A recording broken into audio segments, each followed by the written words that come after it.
Os pingos nos is. Jovem Pan.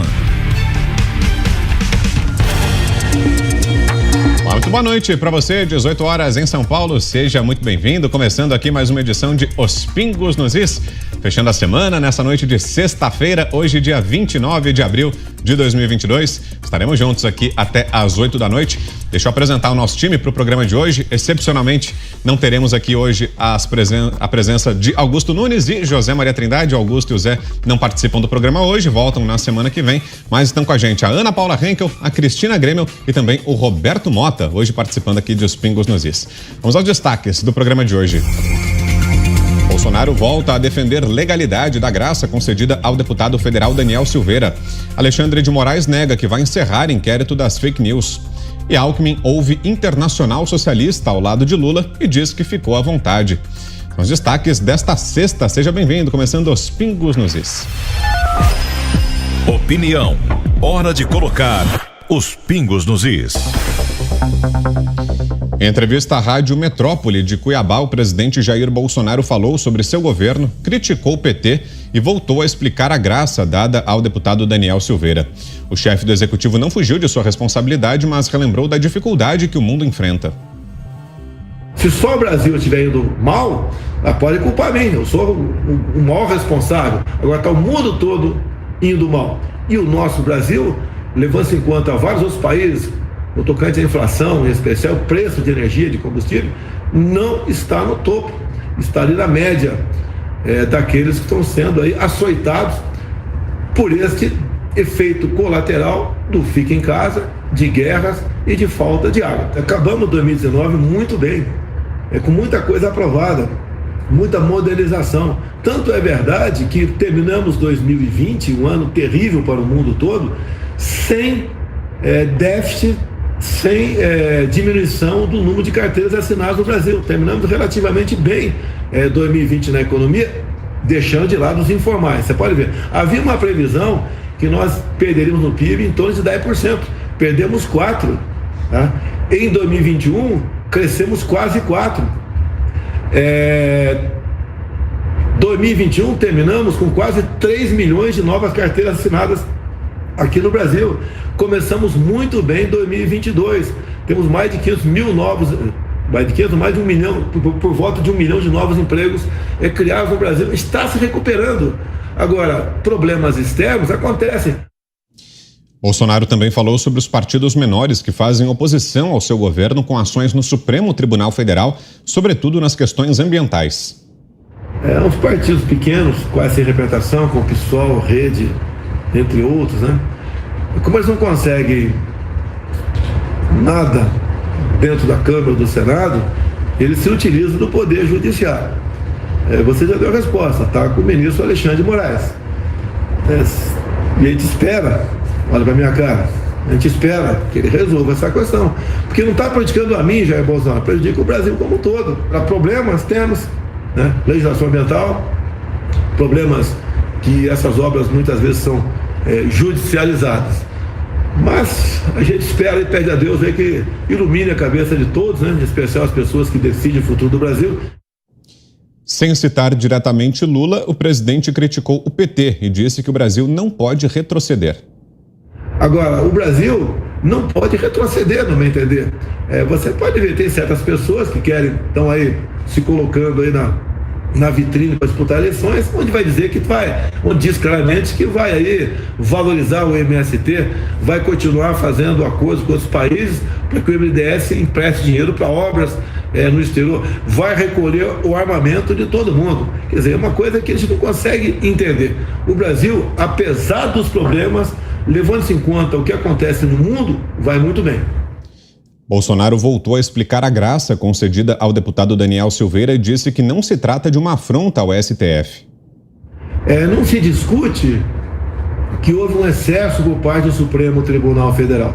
Um deputado federal, por mais que ele tenha falado coisas absurdas, e ninguém discute isso, que foram coisas absurdas, a pena não pode ser 8 anos e 9 meses de cadeia e regime fechado, perda de mandato, inelegibilidade e multa. Houve um excesso. Então, caberia a mim, e só a mim e mais ninguém aqui no Brasil, desfazer essa injustiça. Eu não quero peitar o Supremo, dizer que eu sou mais importante, eu tenho mais coragem do que eles, longe disso. Eu duvido que, no fundo, né, não vou dizer todos, a grande maioria dos ministros entendam que houve um excesso. Ao comentar sobre as constantes ações do PT contra ele, o chefe do executivo disse que se sente incomodado e que não é ele quem organiza as recepções e motociatas, mas sim o povo. Incomoda porque acaba tirando tempo que poderia ser melhor aplicado da minha parte. Você pode ver, amanhã eu vou estar em Uberaba. O que eu estou sabendo aqui? É o evento da ABC Zebu. Agora, do aeroporto até a exposição, já estou sabendo, a exemplo do que aconteceu agora há pouco, quando eu estive em Paragominas, junta lá 1.000, 2.000, 3.000 motociclistas e faz uma motociata, tá? Ou então o pessoal faz carreata, ou então uma cavalgada. Só está faltando aqui uma natação. Eu não fui para fazer isso daí. Logicamente é uma forma do povo dizer que está comigo. Nós não pagamos um centavo para ninguém, o pessoal vai de graça. E vai de graça por quê? Porque hoje em dia uma parte considerável da população sabe o que foi o governo ao longo desses quase 3 anos e meio e sabe que estamos no caminho certo. E se colocam no meu lugar e vê as dificuldades e vê o nosso trabalho. O nosso trabalho de defesa da família, a luta contra o aborto, em defesa aí do homem do campo, do armamento, o que o governo já fez. Por fim, Jair Bolsonaro falou sobre o grande desafio de sua possível próxima gestão. Um grande desafio que nós estamos vencendo é uma passagem bíblica, né? Por falta de conhecimento, meu povo pereceu. Primeiro, cada vez mais informar a população, que não é fácil, né? De o porquê o Brasil está nessa situação. E de o porquê não está pior. Alguns acham que se fosse outro governo, outra pessoa, não estaríamos nessa situação. Primeiro é isso, tá? Eu acho isso, primeiro não, isso é o mais importante. No mais, a gente, por ocasião do período eleitoral, que são 45 dias que antecedem o 2 de outubro, nós damos ali uma atenção especial para esclarecer a população do que está acontecendo. Então, para você, alguns dos destaques dessa entrevista concedida hoje pelo presidente Jair Bolsonaro. Agora, análise do nosso time já reunido aqui. Vou começar com a Ana Paula Henkel, lá em Los Angeles, nos Estados Unidos. Boa tarde para você, Ana. Boa noite para vocês aí no Brasil. Vitor, boa noite, Cris, boa noite, Mota. Que bom ter você aqui com a gente. Um beijo, né, aos nossos queridos Fiuza, Zé, Mestre Augusto Nunes, e boa noite à nossa audiência maravilhosa. Olha, Vitor, o presidente toca em pontos importantes aí, né? E tem um ponto importante que em algum momento, né, nós vamos ter que tocar, não apenas tocar, mas também fazer pressão para que ela aconteça, que é a reforma política. Eu sei que nós temos muitos pratinhos para rodar, né? O brasileiro, ele tem tanta coisa aí para pensar, para pavimentarmos um caminho de um progresso sólido, né, como nação, não apenas como país, mas como nação. E hoje, obviamente, que a prioridade do brasileiro é tentar acabar com essa insegurança jurídica, muito com o apoio do presidente aí nessa graça presidencial ao deputado Daniel Silveira, que eu costumo falei a semana passada aqui, não foi nem um indulto ao deputado, mas foi um indulto à nossa Constituição, que vem sendo vilipendiada de uma maneira grotesca. Mas a reforma política, em algum momento, Vitor, nós precisamos conversar, porque são muitos partidos no Brasil, 32, 33, se eu não me engano, talvez o Mota até saiba, e esses partidos nanicos aí, esses partidos que não têm uma grande atuação no Congresso, mas que vivem para puxar o tapete do Brasil, eles acabam se aliando ao puxadinho da oposição, que é o STF, impetrando aí ações para atrasar, para revogar reformas.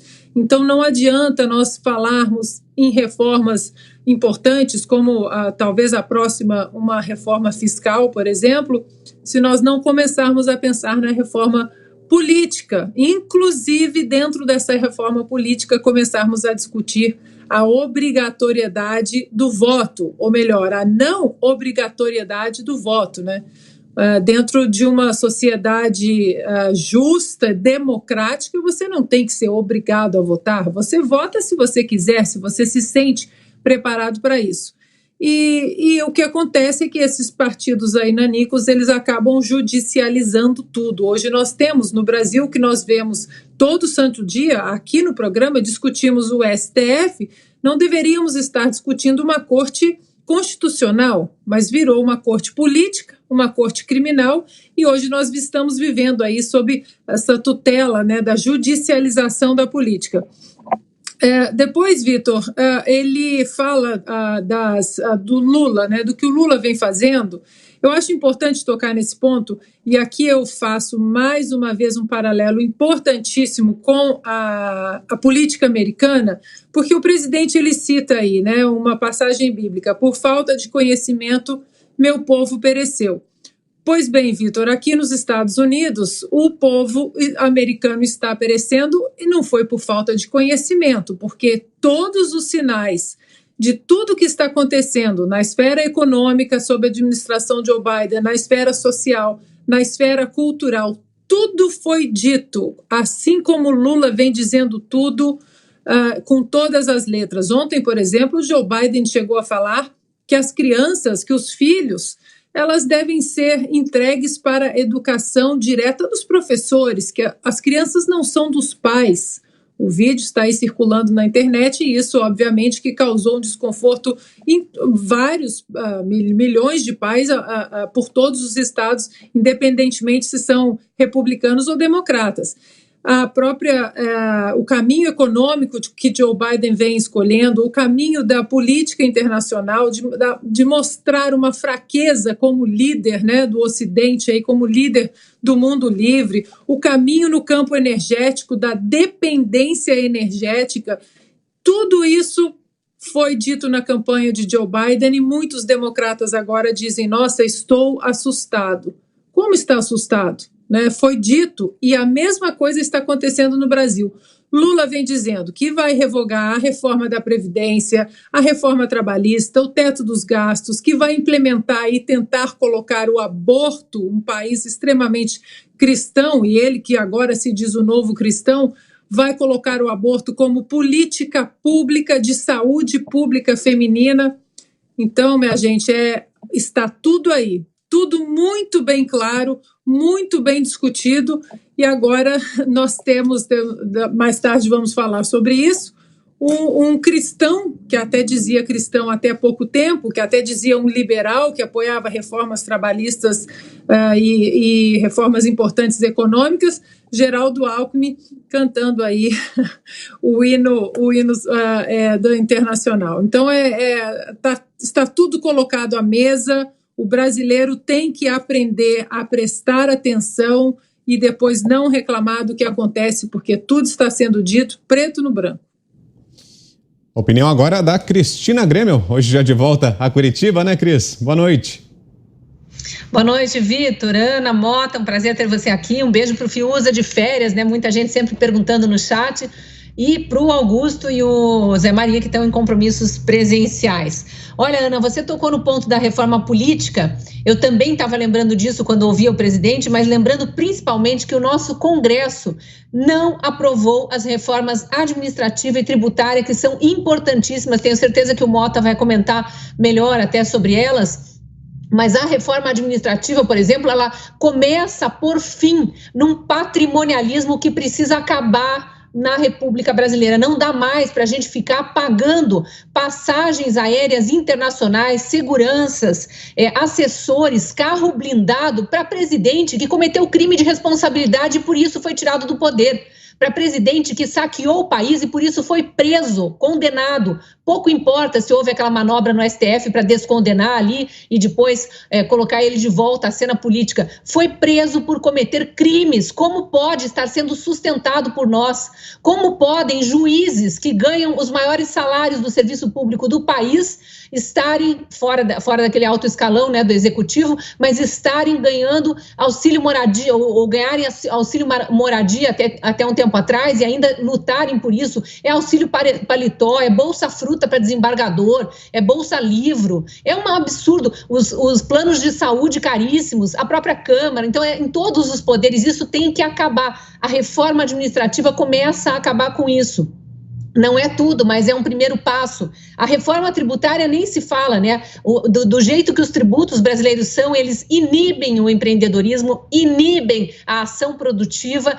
O empresário que cria empregos, ele é punido por criar empregos, tributa-se o posto de trabalho como em nenhum outro lugar do mundo se faz. O povo mais pobre é o que mais paga imposto por causa do valor dos impostos de maneira igual sobre a tributação dos produtos. Então, é tudo muito errado no Brasil e é errado há muito tempo.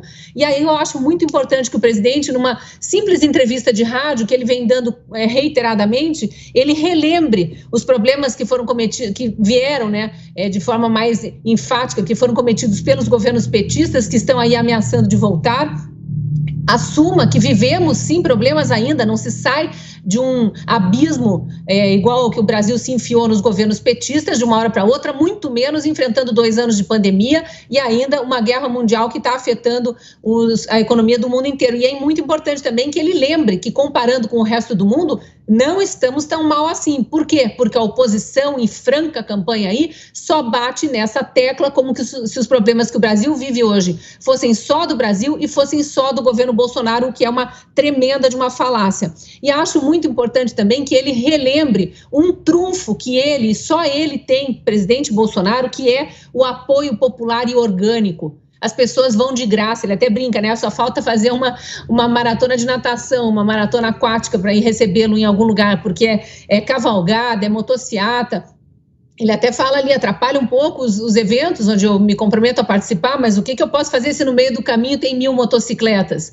Então, e a oposição está ali, entrando na justiça, né, Ana? Toda hora tumultuando aí a relação entre os poderes, toda hora quer que o presidente da República seja condenado por tumultuar o trânsito, por tumultuar, por gerar bloqueios em estradas, porque isso, porque aquilo, é cada hora uma coisa. Sempre aqueles partidecos que, sim, uma reforma política poderia tirar aí da esfera política e estariam provocando menos problemas para o Brasil, não é para o presidente Bolsonaro. Quando esses partidecos ficam recorrendo à justiça para ir contra ações que beneficiam o Brasil, eles estão indo contra todos nós brasileiros, não é contra o presidente Bolsonaro, independentemente de apoiarmos ou não este governo ou este presidente. É isso que precisa ficar muito claro. Então, eu acho bastante importante que a cada nova entrevista ele relembre tudo isso e, no atual momento, que dia após dia relembre por que concedeu a graça a Daniel Silveira.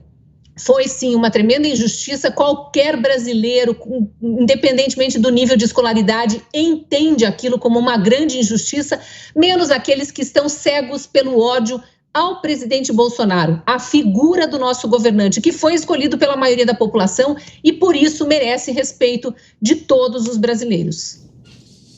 Análise agora do Roberto Mota sobre essas declarações que trouxemos do presidente Jair Bolsonaro hoje. Bem-vindo, bom tê-lo aqui também em Os Pingos nos Is. Mota, boa noite. Muito obrigado, Brau, boa noite. Uma honra estar aqui, ainda mais nessa companhia seleta. Boa noite, Ana Paula, boa noite, Cristina.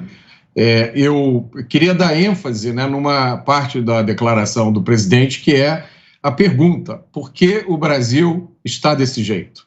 É importante a gente lembrar rapidamente do legado do PT, do Partido dos Trabalhadores.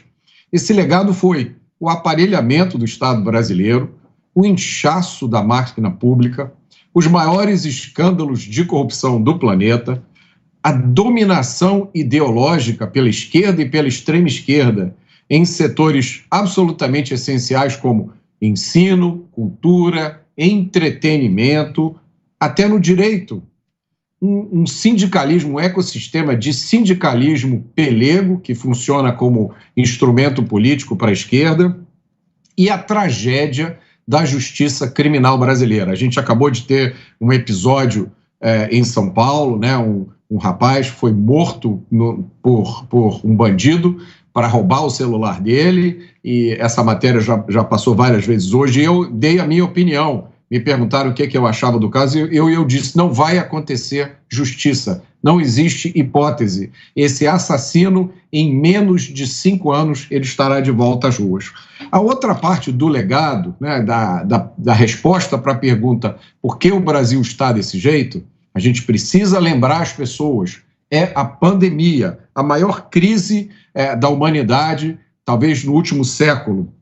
E aí a gente tem que lembrar, da histeria sanitária, das medidas totalitárias que foram tomadas no Brasil por prefeitos, por governadores, por juízes. A gente tem que lembrar que fizeram confisco de bens durante a pandemia. As pessoas foram presas por estarem andando na rua. Aqui no Rio de Janeiro, pessoas foram presas por terem ido à praia nadar.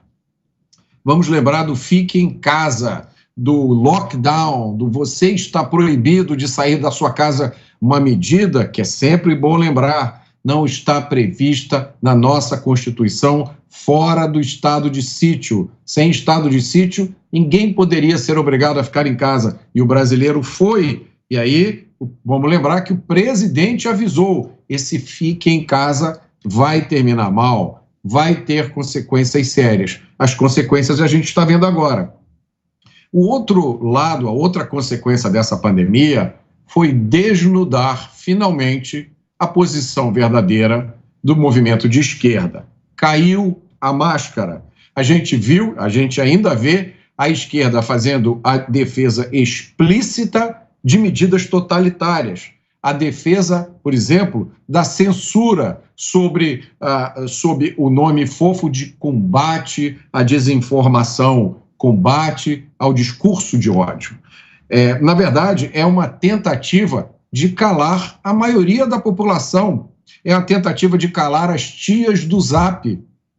É uma tentativa de calar o homem médio, a maioria da população brasileira, que finalmente encontrou em 2018, no presidente Jair Bolsonaro, a expressão de alguns dos seus valores mais importantes. A Cristina e a Ana Paula falaram de reformas. As reformas que o Brasil precisa são muitas. A reforma administrativa para reduzir o tamanho do Estado. É absurdo o tamanho do Estado brasileiro. Eu vou dar só um exemplo aqui. Do Estado do Rio de Janeiro, ele carrega na sua folha de pagamento todo mês 440 mil pessoas, entre funcionários ativos e inativos. Todo mês, 440 mil pessoas no Rio de Janeiro recebem do contra-cheque do governo do Estado do Rio de Janeiro. Outra reforma absolutamente necessária, a tributária, para diminuir a fome do Estado. O brasileiro trabalha quase meio ano só para pagar os tributos. A reforma do sistema de justiça criminal para colocar um fim na matança que acontece no Brasil. Só nos 20 anos, entre 1996 e 2016, morreram 1 milhão de pessoas assassinadas no Brasil. Desses assassinatos, só 8% são esclarecidos. A maioria dos assassinos volta para a rua em menos de 10 anos.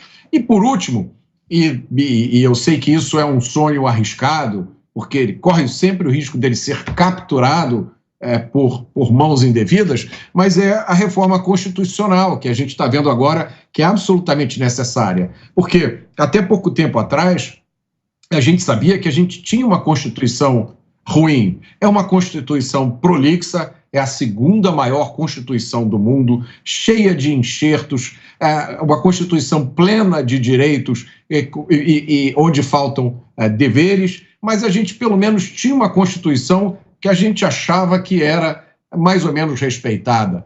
Pelos acontecimentos das últimas semanas, a gente viu que é uma Constituição de mentirinha. É uma Constituição, ela parece uma música, porque ela é interpretada. E dependendo do cantor, essa música pode ser um tango, um samba, um bolero, um funk. Vale a interpretação. É a Constituição mais flexível do mundo. Então, talvez esteja na hora de substituir essa Constituição gigantesca por uma Constituição à moda americana, em 10 páginas, 12 páginas, falando das coisas que verdadeiramente interessam.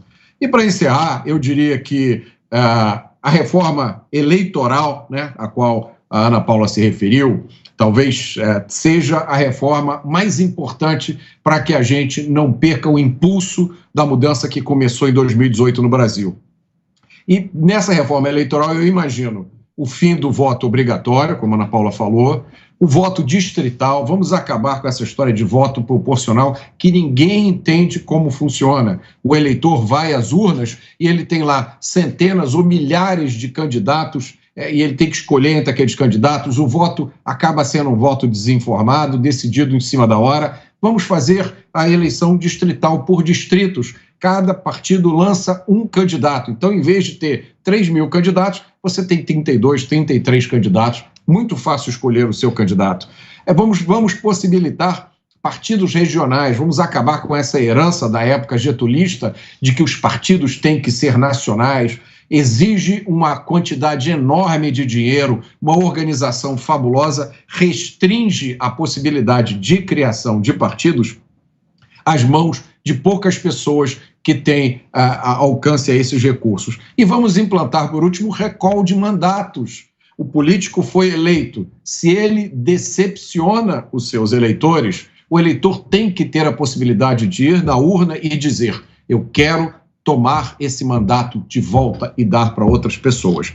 E para encerrar, eu diria que nessa cruzada, nesse combate em que a gente está, o presidente Bolsonaro leva uma grande vantagem porque ele tem 3 coisas fundamentais.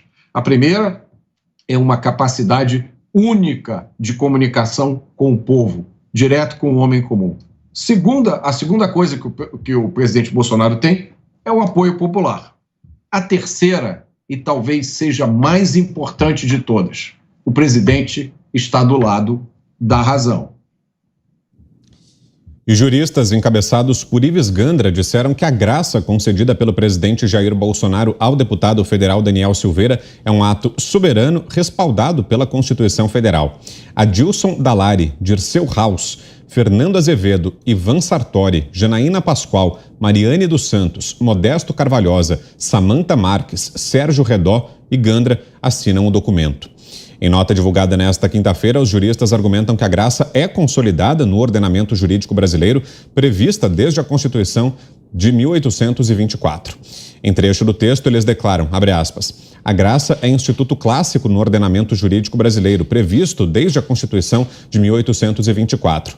Trata-se de ato de clemência de que o chefe do Poder Executivo pode lançar mão em observância ao princípio da separação dos poderes, por meio do sistema de freios e contrapesos. Fecha aspas. Os juristas disseram que examinaram o decreto sem qualquer radicalismo ou viés político. Marques é professora titular de Direito Constitucional da Uninove e Sérgio Azevedo Redó é o presidente da Ação Paulista de Imprensa. E nós fizemos a seguinte nota, presidente.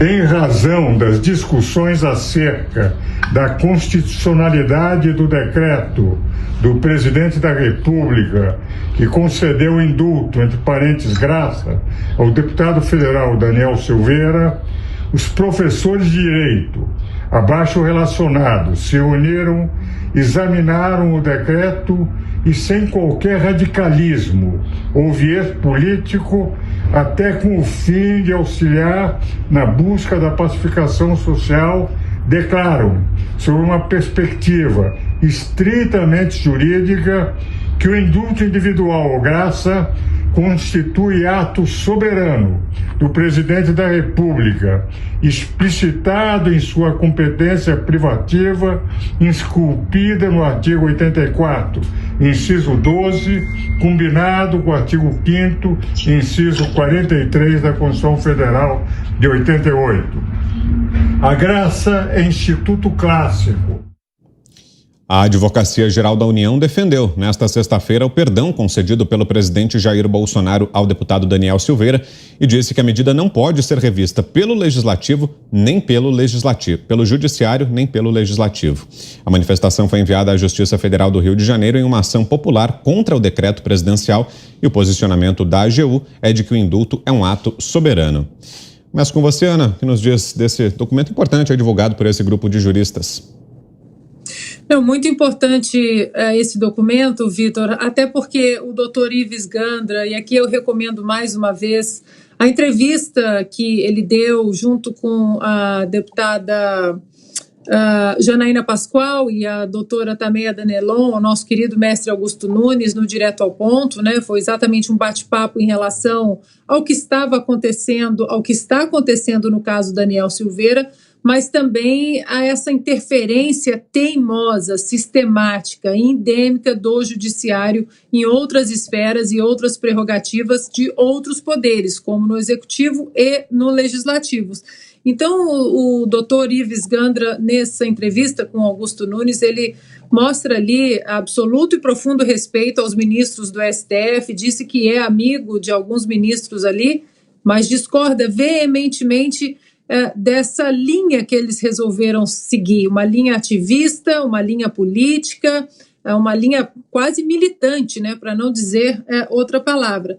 E aí não custa a gente repetir aqui, Vitor, porque nós vamos repetir, porque nós temos que repetir principalmente para esses iluministros aí da nossa Suprema Corte, a jurisprudência da própria Corte naquela ADI que julgou o indulto do então presidente, a graça presidencial do então presidente Michel Temer, e que os ministros, eles obviamente declararam constitucional, e o voto do ministro Alexandre de Moraes, hoje, que é o centro aí, que gostou de ficar sob os holofotes, no voto do Alexandre de Moraes, ele diz o seguinte, abro aspas, na questão do indulto, esse ato de clemência constitucional é um ato privativo do presidente da República. Podemos gostar ou não gostar, assim como vários parlamentares que também não gostam muito quando o Supremo Tribunal Federal declara inconstitucionalidade de emendas, declara inconstitucionalidade de leis e votos normativos. Função constitucional prevista por esse check and balances, aí ele usa até o que é usado aqui nos Estados Unidos, que é exatamente o sistema de freios e contrapesos de uma democracia, de uma república. Assim como o ato de clemência constitucional não desrespeita a separação de poderes, não é uma ilícita ingerência do Executivo com o devido respeito às posições contrárias na política criminal, que geneticamente é estabelecida pelo Legislativo e concretamente aplicada pelo Judiciário. Até porque indulto, ou seja, graça ou perdão presidencial, seja individual ou coletivo, não faz parte da política criminal. Agora é a melhor parte do voto do Alexandre de Moraes nessa ADI há alguns anos. É um mecanismo, ele falando da graça presidencial, é um mecanismo de execução contra o que aquele que tem competência, o presidente da República, entender excessos da política criminal. E hoje o que nós estamos vivendo, Vitor, é exatamente isso. Estamos vivendo aí até algumas páginas semelhantes às páginas soviéticas, stalinistas, exatamente o excesso da política criminal. Não temos mais o due process, o Estado democrático de direito sendo respeitado, a Constituição como o único norte possível.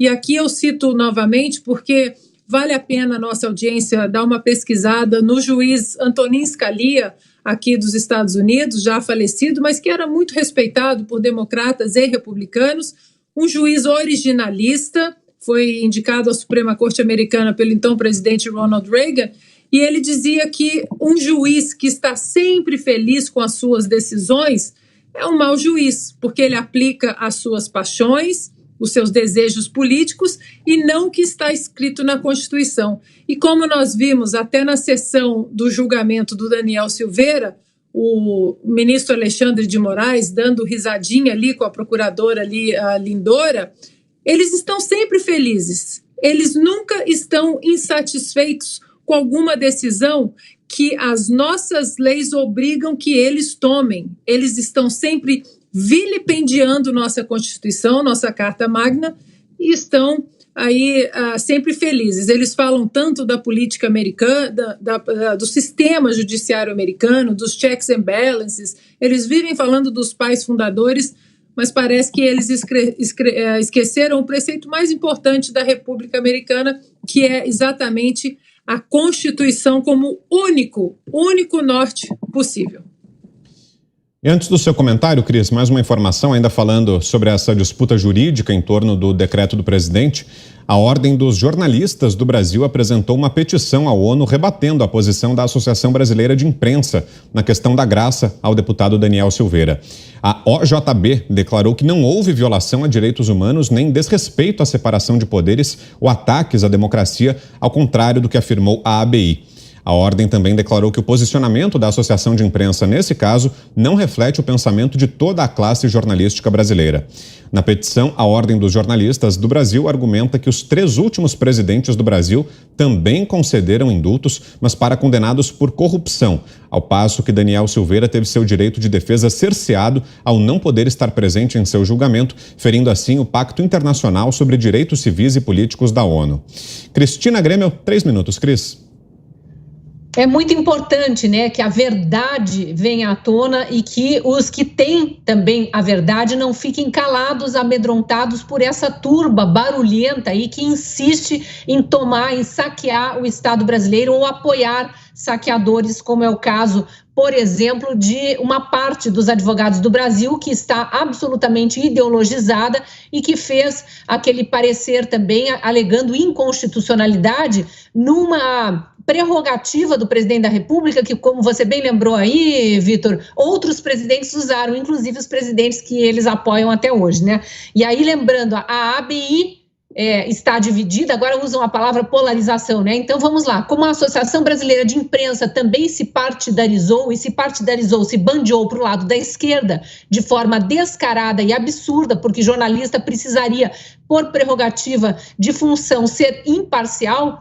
Agora existe a Ordem dos Jornalistas do Brasil, mostrando que há uma outra verdade, há uma outra vertente, que nem todos os jornalistas embarcaram nessa militância doutrinada aí, que começa nas faculdades e adentrou as redações, infelizmente.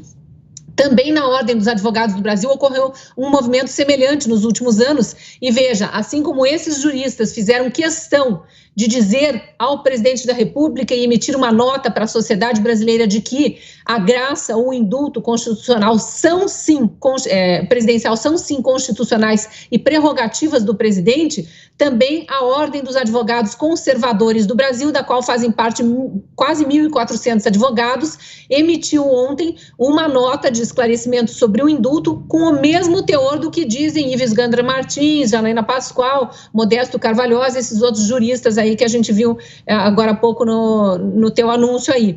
E fala o seguinte, vai por itens, né, essa nota da OACB, que é a Ordem dos Advogados Conservadores do Brasil, fala o seguinte: um dos motivos da criação e manutenção da OACB é a discordância de seus associados com desvio de finalidade da OAB por parte dos diretores, que a têm utilizado para fins político-partidários em detrimento de seus objetivos primazes. Aí lembra que mesmo que com a troca recente na diretoria e na presidência da OAB, esse partidarismo continuou. Fala que acerca do indulto concedido ao deputado Daniel Silveira, a OACB tem franco entendimento de que se trata de prerrogativa exclusiva do presidente da República. E cita os artigos e os parágrafos da Constituição, inciso ali, que dizem respeito a isso. E aí relembra o seguinte, muito importante: o parecer elaborado pelo advogado Lênio Streck, aprovado pela Comissão Nacional de Estudos Constitucionais da OAB, não representa o entendimento uníssono da categoria, não sendo o critério de autoridade utilizado o suficiente para batizá-lo em nível superior aos ditames constitucionais. O que os advogados conservadores estão dizendo? Não é porque existe um conselho para análises constitucionais dentro da OAB que a opinião deste conselho ou do presidente deste conselho, que é um petista de carteirinha, seja a opinião de todos os advogados do Brasil. E aí, aqui na nota de esclarecimento dos advogados conservadores, eles ainda revelam que o advogado Lênio Streck, que assina esse parecer contrário à graça, ao indulto presidencial, tem notórias ligações com o Partido dos Trabalhadores, é apoiador de Luiz Inácio Lula da Silva, sendo que parte de suas atividades é colaborar com artigos para o site do PT. Que lindo, né? E aí a participação no grupo de advogados conhecido como prerrogativas também, que ajudou a aproximar Lula de Alckmin. Então, olhe como este advogado não pode falar em nome da categoria toda, jamais poderia estar emitindo notas. E aí esse grupo de advogados pede anulação do parecer. Na verdade, não são os advogados da OACB, é um outro grupo de advogados que pede anulação do parecer que a Ordem dos Advogados do Brasil emitiu aí, apontando inconstitucionalidade no decreto do presidente, no decreto da graça presidencial. E esse parecer agora vai ter que ser analisado internamente na OAB. Então, veja, é importante que, nesse momento, a OAB esteja dividida para deixar claro para a sociedade que não são todos os advogados do Brasil que estão compactuando com esses crimes que vêm sendo cometidos de desrespeito à Constituição. Valeu, Cris. Você, Mota, 3 minutos. Brown, eu acho muito importante essa história do perdão, né? Vamos lembrar que Barack Obama concedeu quase 2.000 perdões durante o seu período na presidência, né? Foi o recordista nos últimos anos dos Estados Unidos. Agora, é muito importante essa questão da quebra do monopólio do discurso público pela esquerda, que a Cris trouxe muito bem, né? E tem um exemplo fantástico disso, acabou de acontecer, o tal do relatório do Comitê de Direitos Humanos da ONU, né? Esse relatório, na verdade, esse comitê é um comitê de 18 especialistas independentes, cuja função é monitorar cumprimento das cláusulas de um pacto sobre direitos humanos e direitos civis. Esse relatório do comitê é assinado por um advogado da Guiana, né? Guiana é um país que tem uma população mais ou menos do tamanho da Zona Sul carioca. Eu olhei o currículo dele, né? Eu entrei em contato com o Alto Comissariado das Nações Unidas, recebi o relatório por e-mail hoje, fui no site, olhei o currículo desse advogado da Guiana, não tem conhecimento nenhum de direito brasileiro, isso é demonstrado na redação desse parecer. É um texto cheio de erros factuais, entre eles, por exemplo, ignorar a existência da lei da ficha limpa. Então, o grande ponto central do parecer é que Lula foi impedido de participar das eleições de 2018, embora ainda pudesse recorrer na justiça, o que ignora a existência da lei da ficha limpa. Agora, é uma peça de propaganda que já está rodando o mundo inteiro. Se você andar pela internet, o mundo inteiro já está consumindo a narrativa de que a ONU reabilitou o Lula. É isso que está sendo vendido. E esse advogado, o advogado da Guiana, ele já está até participando de lives com petistas. Rápida parada agora aqui em Os Pingos nos Is. E ainda hoje a gente confere a cena que a Ana mencionou agora há pouco. Lula e Geraldo Alckmin ouvem a Internacional Socialista. Isso e muito mais daqui a pouquinho para você aqui em Os Pingos nos Is. Até já. Os Pingos nos Is. Olá, tudo bem? Deixa eu te fazer uma pergunta. Você já ouviu falar sobre esteatose hepática? Nome esquisito, né? Até difícil de falar, mas acredite, mais de 60% dos brasileiros sofrem deste problema. E é nada mais, nada menos do que gordura no fígado, um problema grave, viu? Atenção, a Lívia Dauti está aqui, vai contar melhor pra gente qual o melhor tratamento para esteatose hepática. Lívia, seja bem-vinda. Obrigada, é um prazer estar aqui, Kalina, para falar de um assunto tão importante, mas de um tratamento que vai oferecer para você mais qualidade de vida, tá? Pensa, todos os dias a gente ingere gordura, açúcar, alimentos que sobrecarregam o nosso organismo e enchem de toxina. O nosso fígado começa o quê? Trabalhar de forma excessiva. É aí que entra o Liquiflora, para te ajudar a limpar as toxinas do seu organismo. Agora, você disse que limpa a gordura, as toxinas do organismo. Acredito eu que também deve tirar aquela barriguinha chata, indesejada, que quase ninguém gosta. É verdade. Como vai limpar as impurezas do seu organismo e eliminar através das fezes e da urina, a gente começa também a notar o quê? Vamos eliminando peso, barriguinha, gordura visceral. Mas eu ainda tenho uma dúvida, a dosagem e se existe contraindicação. Olha só, a partir dos 14 anos já pode fazer o uso, dos 14 aos 20 anos, 2 vezes por semana. Na fase adulta, todos os dias. Agora, como que a gente compra? É fácil demais, porque a Oiti quer que você tenha, sim, qualidade de vida. Então, eu vou oferecer para você um descontão a partir de agora, no 0800 020 1733. 40% 40% de desconto. Olha que mega descontão. Incrível. É um desconto real, é 40% a partir de agora para você. Frete grátis para todo o Brasil e tem um mega presente especial, melatonina, que tem um papel importante no seu sono. A gente se preocupa também com a qualidade do seu sono, que faz diferença no nosso dia a dia. Por que você ainda não ligou? Liga, gente, mas liga agora. São José dos Campos tornou-se a primeira cidade inteligente do Brasil. Inteligente porque conecta as pessoas com o mundo, com o conhecimento, com transportes mais sustentáveis e com uma vida mais segura. E isso é bom, porque move para um futuro mais sustentável, tecnológico e promissor para todos. Afinal, bom mesmo, é investir em São José. Bateu a vontade de almoçar frutos do mar em casa? Pede Coco Bambu. Quer surpreender os convidados com um jantar especial? Pede Coco Bambu. Com o app Coco Bambu, você pede o seu prato favorito e ainda ganha uma cocada grátis. Viva essa experiência no conforto da sua casa ou onde você estiver. Delivery Coco Bambu. O melhor restaurante do Brasil vai até você.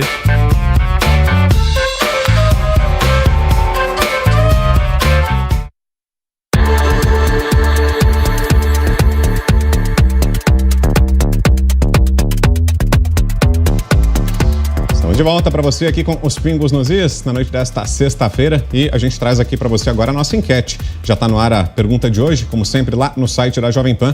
A pergunta é a seguinte: você participará das manifestações de 1º de maio pela liberdade? Sim ou não? São os atos que estão sendo programados para esse domingo, para esse final de semana em todo o Brasil, e queremos já a sua participação. Está no ar a pergunta, aí na tela para você o caminho, www.jovempan.com.br, é nosso site, ali do lado esquerdo, onde você está vendo a marca de Os Pingos nos Is. Do lado direito tem o player, é ali onde você assiste o programa. A enquete fica ali do lado esquerdo, onde você está vendo a pergunta escrita. Clique lá, vote, já a gente traz aqui para você o resultado final. E siga também a Jovem Pan no Twitter, hein? A gente estava falando muito aqui nos últimos dias sobre essa corrida em direção ao nosso 1º milhão de seguidores. Atingimos a marca, mas siga também lá, é o @JovemPanNews.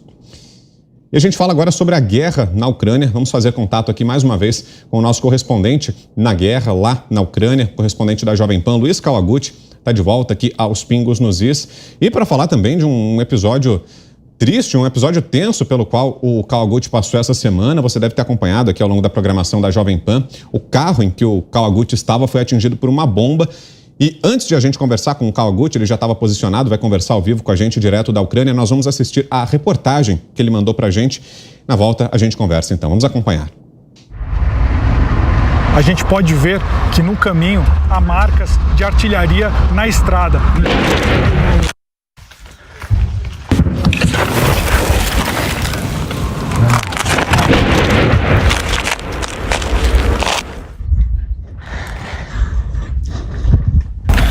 Agora parou um pouco o bombardeio.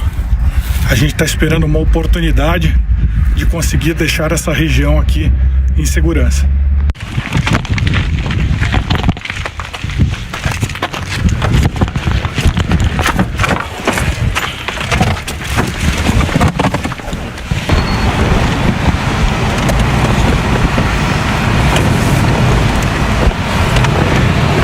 Prisa.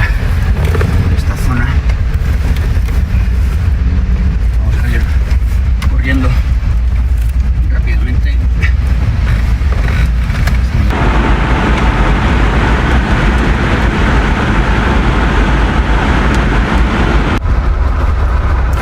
A primeira granada de artilharia caiu muito perto do nosso carro, muito perto. A sorte é que o carro era blindado, vidro blindado. Ele estilhaçou, mas ele não voou em cima da gente. Então foi muito perto, foi questão de 5 metros, 10 metros que essa bomba, essa granada estourou do lado do carro. Foi uma sorte muito grande. Depois desse sufoco, eu, o Fran e o Cos achamos uma ponte para nos abrigarmos da artilharia russa. Nós esperamos um pouco e depois de um tempo saímos e chegamos à região segura de Zaporizhia e depois ao nosso hotel, onde a gente ficou em segurança. O carro ficou um pouco quebrado, teve janelas quebradas, a lataria perfurada, mas graças a Deus ninguém se feriu. Esse é um dia na vida do jornalista, na realidade um dia muito perigoso, um dia que não é usual. mas infelizmente esse está sendo o dia a dia para a população da Ucrânia aqui na guerra com a Rússia. Bom, que bom que você está bem, né, Kogut? Isso foi na terça-feira, né? Se eu não estiver enganado. Conta pra gente exatamente onde foi esse ataque, narra pra gente o que aconteceu, como você se sentiu e onde você está agora. Olá, Brão, obrigado. É uma honra poder voltar aqui ao Pingo nos Is. Eu estou na cidade de Kiev, ou Kyiv, como eles chamam aqui, que é a capital ucraniana. Esse ataque aconteceu na terça-feira, porque eu estava na cidade de Zaporídia. Zaporídia é uma cidade que recebe a maioria dos refugiados, das pessoas que estão tentando fugir de território ocupado da Rússia e chegar em território ucraniano no sul do país.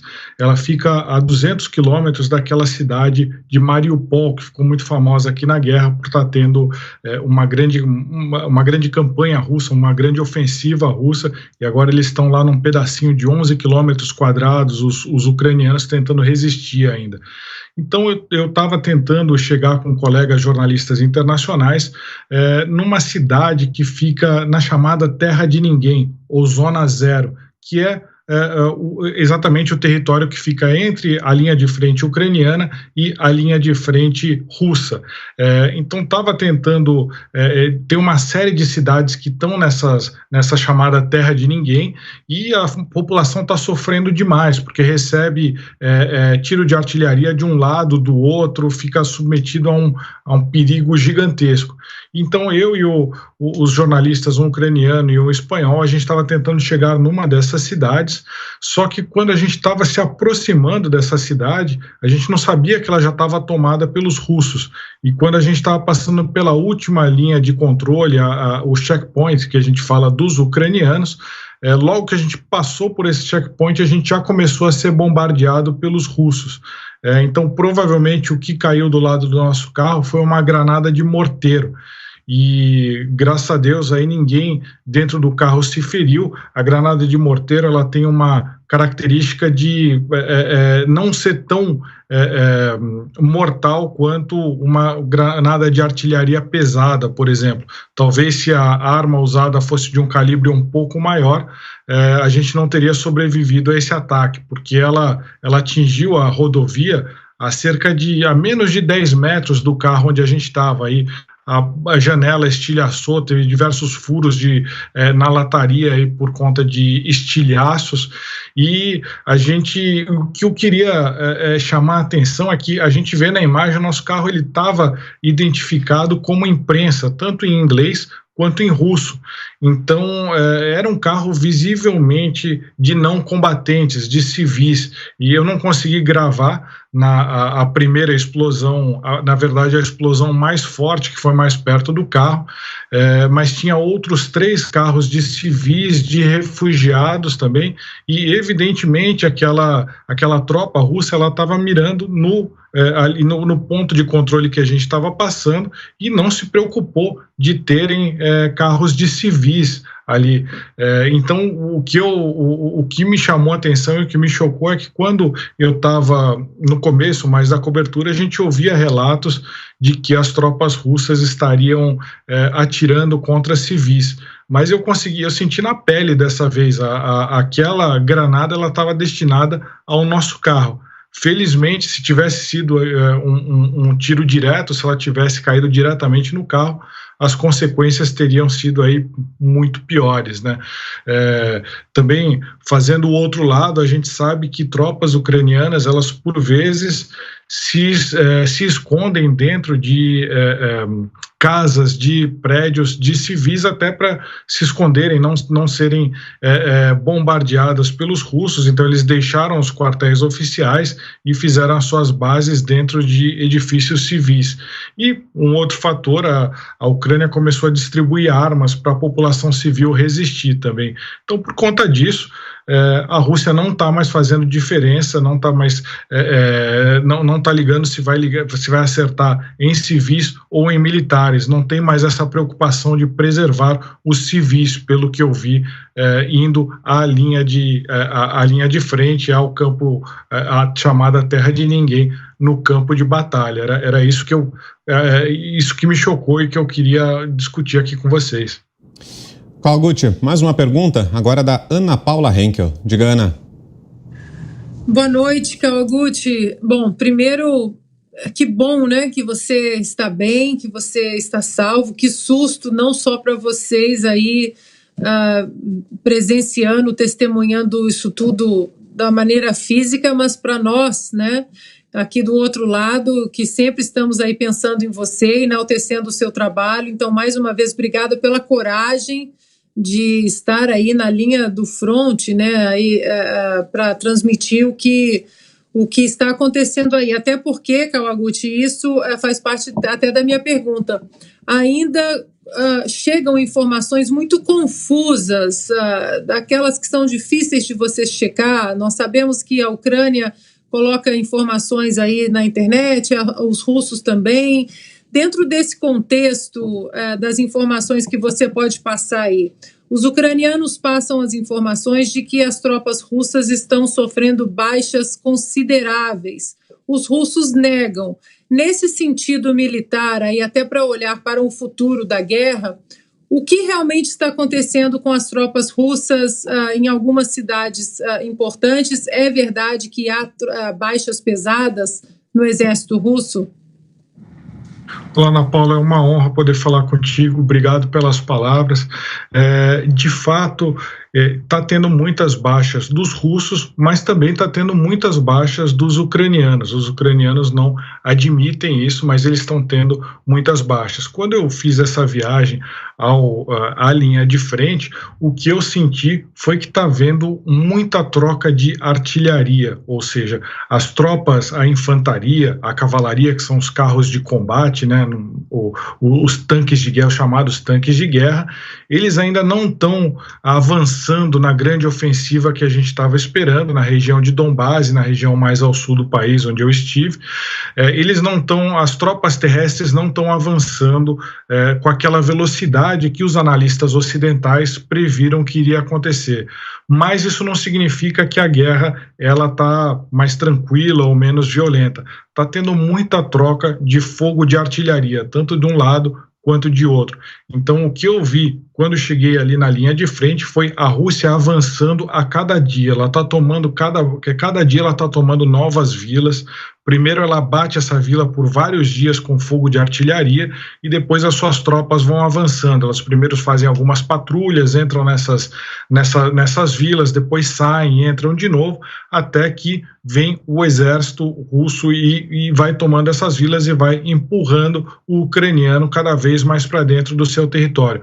Eu vi isso muito ali na cidade de Zaporíjia. As tropas já estão a cerca de 20 quilômetros da cidade de Zaporíjia, mas também você chegar perto é uma coisa, você tomar uma cidade maior, Zaporíjia tem 700 mil habitantes, já é muito mais difícil.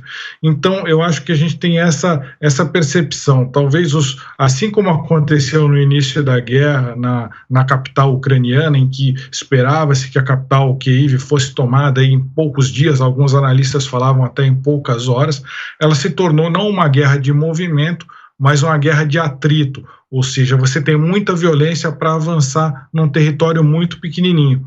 E o que parece que está se configurando agora nessa segunda fase da guerra, que é na região de Donbás, bem no leste do país, e no sul, exatamente na cidade de Mariupol, na cidade em direção a Zaporíjia, agora parece que a gente vai ter outra guerra de atrito. Até por isso, a OTAN, que é a Aliança Militar Ocidental, já falou que pode ser uma guerra que pode durar anos, ou seja, você ter muito combate para avançar pouco território.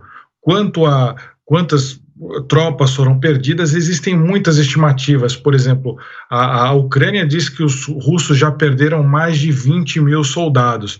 A Rússia admite que perdeu mais ou menos 2 mil soldados.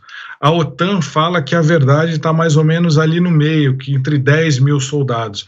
A gente não vai saber, é muito difícil a gente saber nesse período, enquanto está acontecendo a guerra, quantas baixas de fato houve, tanto na Rússia quanto na Ucrânia. A Rússia, inclusive, ela excluiu os serviços civis da Rússia, eles não podem mais registrar as mortes de soldados, só o comando militar pode registrar as mortes de soldados, até numa tentativa de controlar qual que é o número que é apresentado. A Ucrânia talvez seja até pior, eles não falam de jeito nenhum quantas pessoas morreram. Então, é a guerra da informação, é difícil a gente ter uma visão real do número de baixas. Kawaguchi, quero te agradecer muito mais uma vez pela presença aqui com a gente, bom trabalho por aí, boa sorte, sempre bom quando a gente tem a oportunidade de conversar com você para que você nos atualize da situação. É um conflito que, ao que tudo indica, ainda vai se arrastar por um bom tempo e sempre bom poder contar com você aí direto da Ucrânia, trazendo para a gente as informações todas. Boa sorte, se cuide, bom final de semana, até a próxima. Muito obrigado. De volta aqui ao Brasil, a gente volta a falar da política brasileira, começando a migrar do azul tucano para o vermelho socialista. Geraldo Alckmin participou do Congresso Nacional do Partido Socialista Brasileiro juntamente com Lula nesta quinta-feira. Tanto o ex-governador quanto o petista se renderam ao hino da Internacional Socialista, que em sua letra conclama aos trabalhadores a tomarem o poder à força e a dividirem a riqueza. Acompanhe. Bom, senhoras e senhores, teremos agora a execução do hino da Internacional Socialista.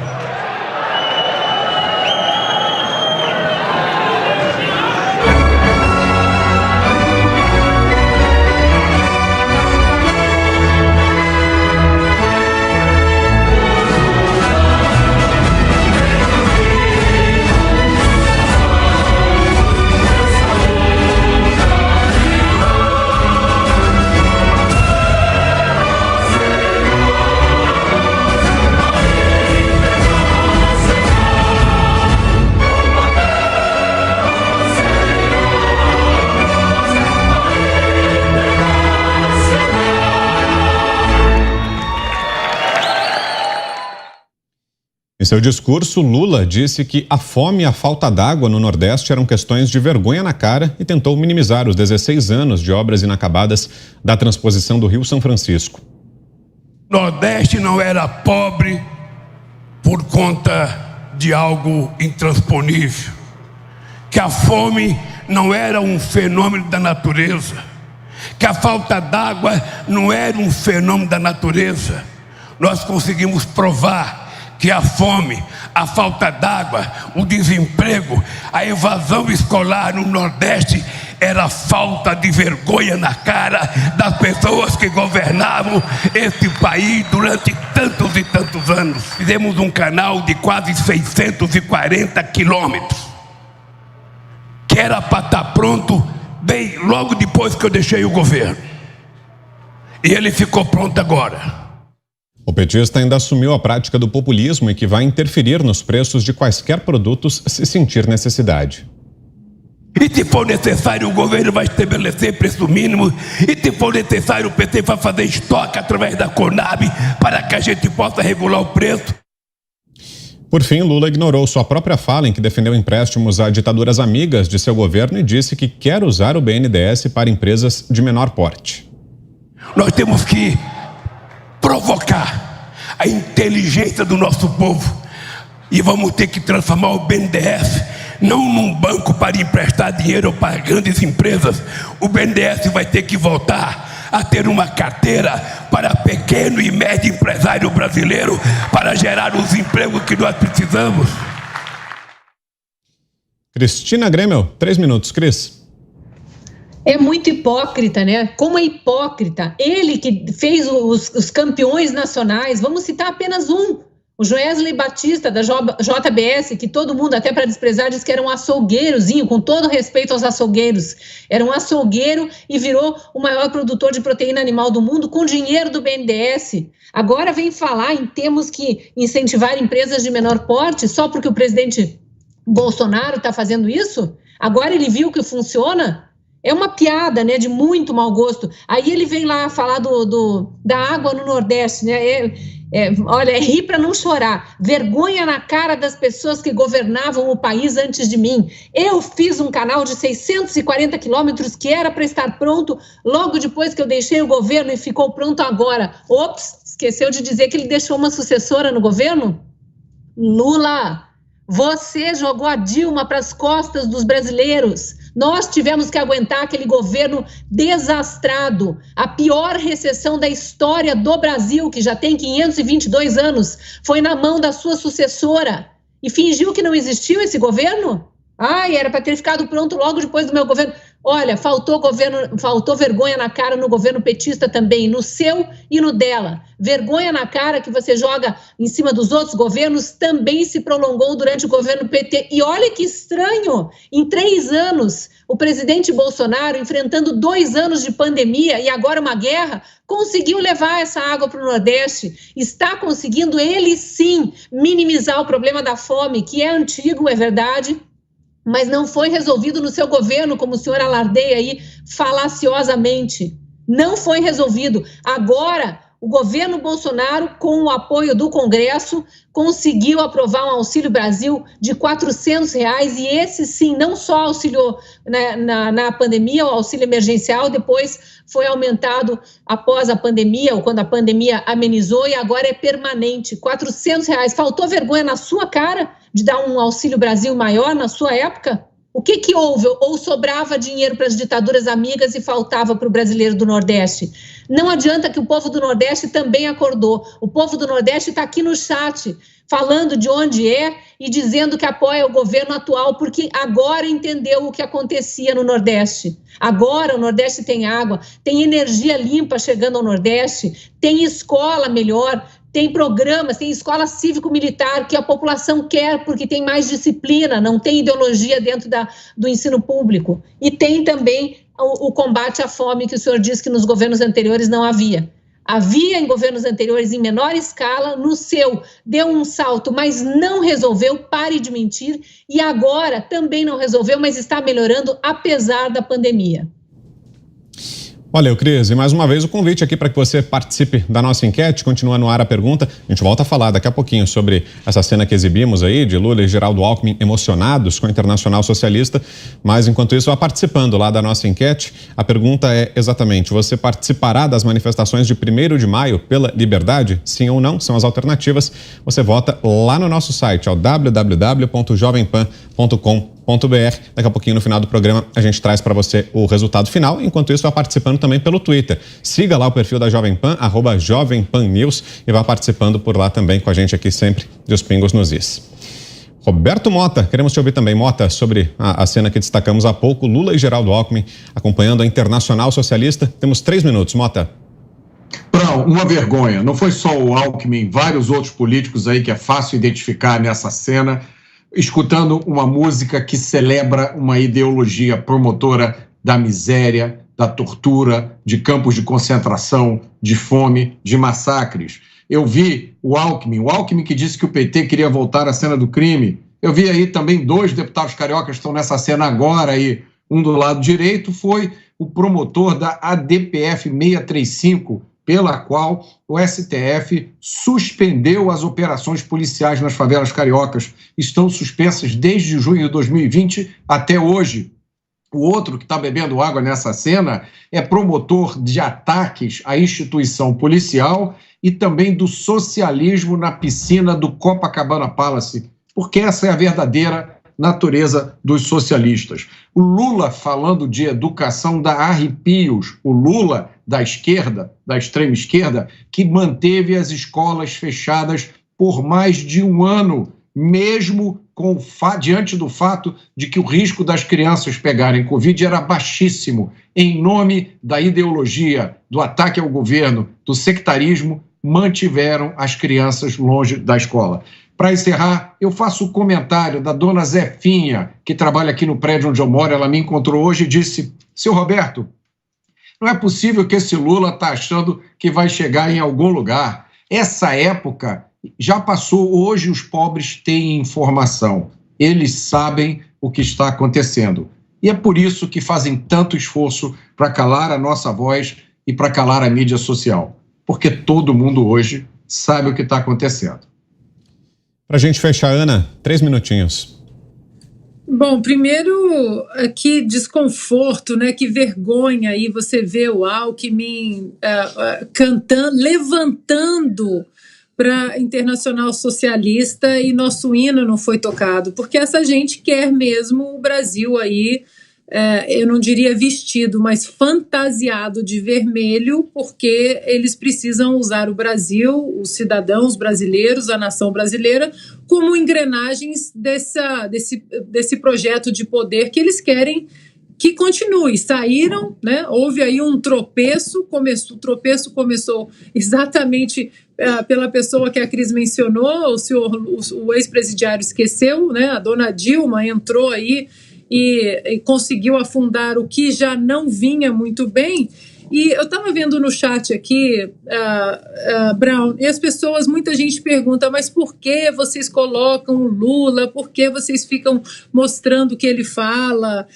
Porque nós temos que expor, nós temos que colocar os pingos nos is e mostrar o projeto que eles querem para o Brasil, um projeto nefasto, como foi o outro projeto onde eles usaram BNDES, Petrobras, Eletrobras, tudo isso como parte ali dos tentáculos corruptos, né, das administrações petistas, né, a cleptocracia nas entranhas ali do Planalto. Então nós temos que expor, mostrar as falácias, as mentiras, as hipocrisias, porque eles não estão escondendo o que eles querem para o Brasil. Está tudo sendo dito de uma maneira muito clara. E aí aqui fica a pergunta que continuamos fazendo ao ex-presidiário. Já que o senhor hoje mencionou o Nordeste, porque eu fiz, porque eu aconteço, porque eu sou pai dos pobres, porque eu sou o pai do Nordeste, o mais querido, por que o senhor não sai às ruas do Nordeste, então? Vamos ver aí as imagens que chegarão do Nordeste, o senhor sendo ovacionado no Nordeste, como o senhor acha que foi, como o senhor acha que ainda é querido no Nordeste. O pessoal do Nordeste está em peso, como a Cris e o Mota mencionaram. Eles estão em peso aqui no chat. Não sei se o senhor é tão querido assim lá no Nordeste, não. Mas, para não ficar nenhuma dúvida, senhor Lula, dá um pulinho até o Nordeste e vamos receber as imagens do senhor lá na rua com os nordestinos. E o presidente Jair Bolsonaro rebateu o ator Leonardo DiCaprio nas redes sociais. O ator relembrou que o Brasil abriga a Amazônia e outros ecossistemas importantes para o clima mundial e entrou na campanha dos esquerdistas e chamou os jovens para tirarem o título de eleitor. Bolsonaro, ironicamente, agradeceu a DiCaprio e ressaltou a importância dos brasileiros votarem, dizendo que o povo decidirá se quer manter a soberania do Brasil sobre a Amazônia ou se quer ser governado por bandidos que servem a estrangeiros. A gente comenta isso e muito mais daqui a pouquinho, depois do intervalo, hein? Até já. Os pingos nos is. Olá, mulheres positivas! Essa semana recebi a Tati Vazzoni e a Bianca Machado do projeto Develas. Você perdeu? Confere aí o nosso papo. Você que é uma expert em talentos, o que você está fazendo? O que você acha que deveria ser feito também? O primeiro passo é esse que a Cato deu, para que a gente consiga patrocinar bolsas de estudo, capacitar profissionais e incluí-las no mercado de trabalho. Então a Cato se comprometeu com a Let's Code para que a gente consiga empregar 15 pessoas. Nosso objetivo é que a gente consiga patrocinar cada vez mais bolsas e ampliar o projeto, trazendo empresas parceiras. Então as empresas que têm a mesma necessidade da Cato. E aí, gostou? Então baixe o Panflix e assista a entrevista completa. É de graça. O Mulheres Positivas é um oferecimento. TIM, imagine as possibilidades. E Huawei, há 24 anos no Brasil. Parceiros no presente, parceiros no futuro.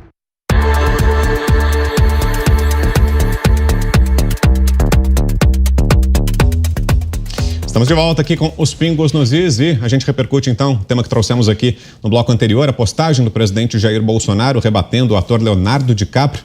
Quero te ouvir, Roberto Mota, em 1 minuto, Mota. Brown, isso é o que o grande economista Thomas Sowell chamava de visão dos ungidos. É a sensação que essa turma tem de que eles têm um conhecimento superior ao nosso, de que eles têm o direito de dizer como nós devemos viver as nossas vidas, que eles têm o direito de dizer que tudo na nossa vida tem a ver com gênero, com etnia, com preconceito. É a visão dos ungidos, é a classe superior que diz como nós devemos viver nossas vidas. 1 minuto, Cris.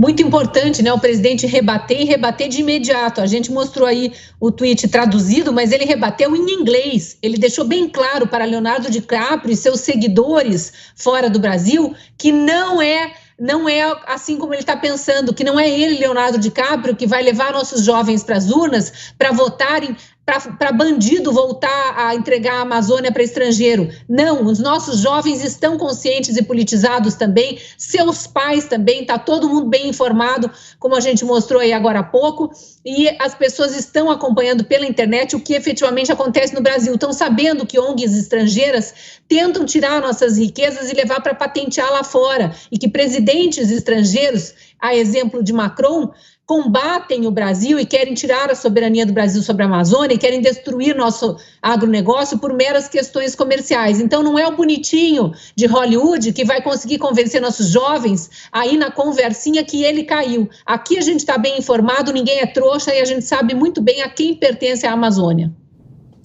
Daqui a pouquinho o comentário da Ana. Antes, mais uma vez, o convite aqui para que você participe da nossa enquete. Continua no ar a pergunta sobre os atos desse domingo. Daqui a pouquinho, inclusive, uma entrevista aqui com a deputada Carla Zambelli. Mas enquanto isso, você já pode participar. Está no ar a pergunta: você participará das manifestações de 1º de maio pela liberdade? Sim ou não? É a nossa enquete de hoje. No ar para você, sempre lá no portal da Jovem Pan. Está aí na tela, www.jovempan.com.br. É bem fácil, você acessa, vota e daqui a pouquinho, no final do programa, a gente traz aqui para você o resultado final com a sua participação, a sua opinião também, sempre marcando presença aqui em Os Pingos nos Is.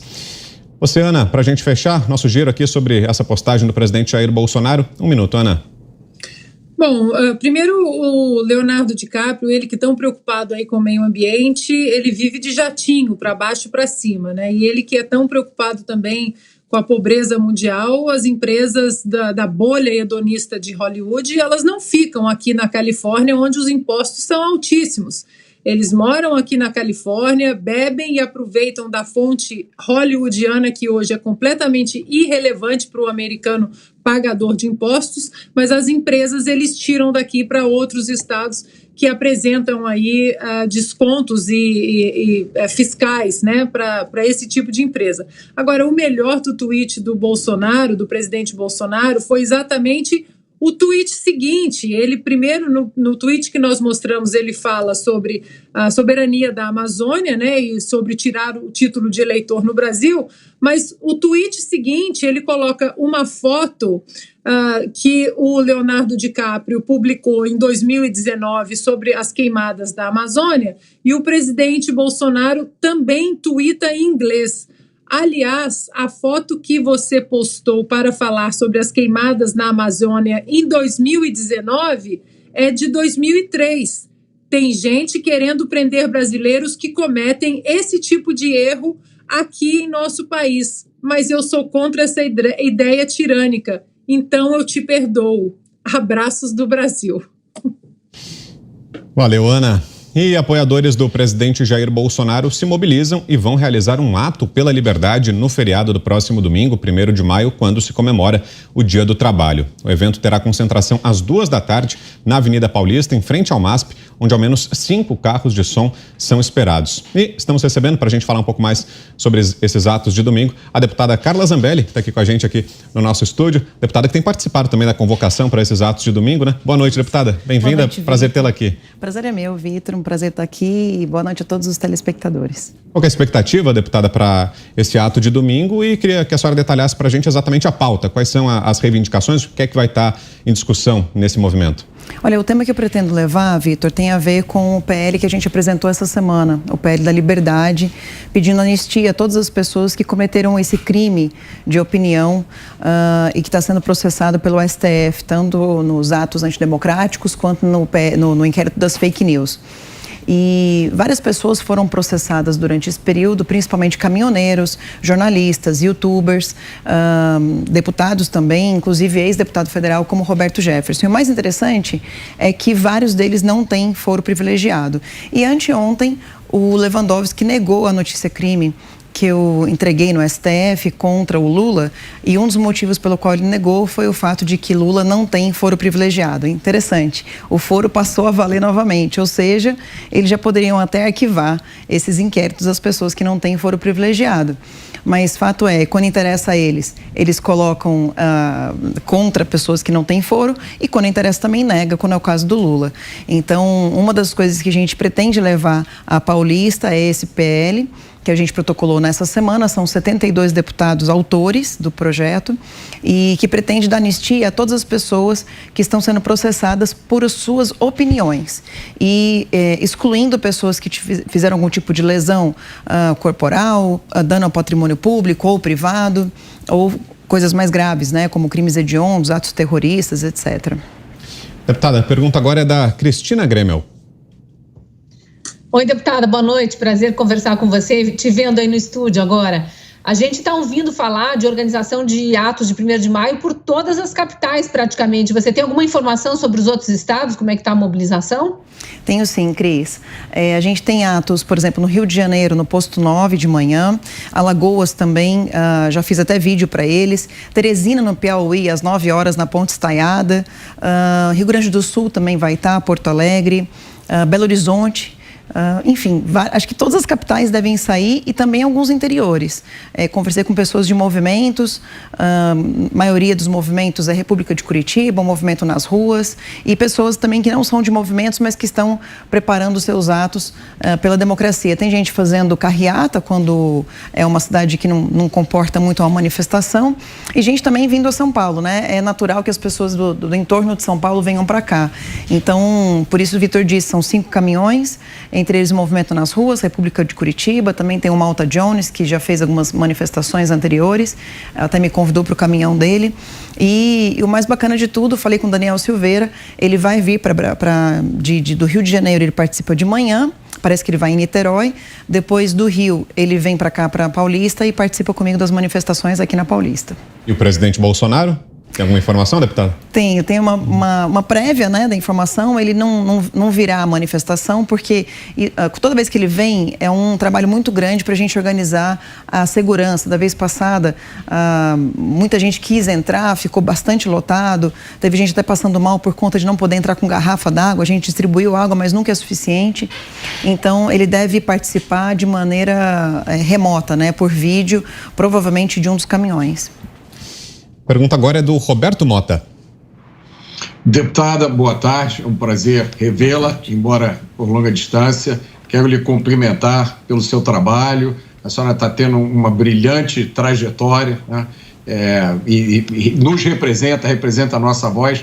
E a pergunta que eu queria lhe fazer é a seguinte: a gente participou daquela época de mudanças, né? Das grandes manifestações, participamos da eleição do presidente Bolsonaro. Estamos nesse combate constante, permanentemente ameaçados de ter a nossa voz sufocada, e eu agradeço a senhora pelas iniciativas para impedir que isso aconteça, mas parece que existe, né, uma crescente consciência conservadora na sociedade brasileira, que está provocando reações extremadas ou até extremistas do outro lado, né, de calar a nossa voz, de nos cancelar e, por último, através de um ativismo judicial que parece que não tem controle. Eu queria saber qual é o seu sentimento em relação a isso. Essa onda conservadora veio para ficar e vai superar essas barreiras? Oi, Roberto, bom te rever também. Fizemos muitas coisas e desde 2011, né, quando eu fundei o Movimento nas Ruas, a gente percebe que as pessoas brasileiras, esses brasileiros que estão saindo às ruas, na verdade sempre foram conservadores, só que não se entendiam conservadores. Porque, na verdade, sempre se diz nas universidades, né, que ser de esquerda é cult, né, é chique, é bacana, os jovens, né, acreditar em Che Guevara. E aí eu acho que a onda da informação com a internet, também o fato de a esquerda ter entrado no poder e ter feito tanta coisa ruim, né, ter prejudicado tanto o brasileiro, eu acho que as pessoas vão se percebendo cada vez mais conservadoras. Até um tempo atrás as pessoas diziam, ser conservador é ser retrógrado, e de repente a gente percebe que ser conservador nada mais é do que defender as boas ações, defender o bom diálogo, e quanto mais o STF, por exemplo, comete arbitrariedades, né, nas suas decisões, e esses absurdos que as pessoas começam a comparar, né? Então, por exemplo, deixar preso uma pessoa como Roberto Jefferson pelas suas opiniões, pelas suas palavras. E aí eu acho que se de repente Barroso, por exemplo, se sentiu ofendido, processa na esfera civil, mas prender não é o caso.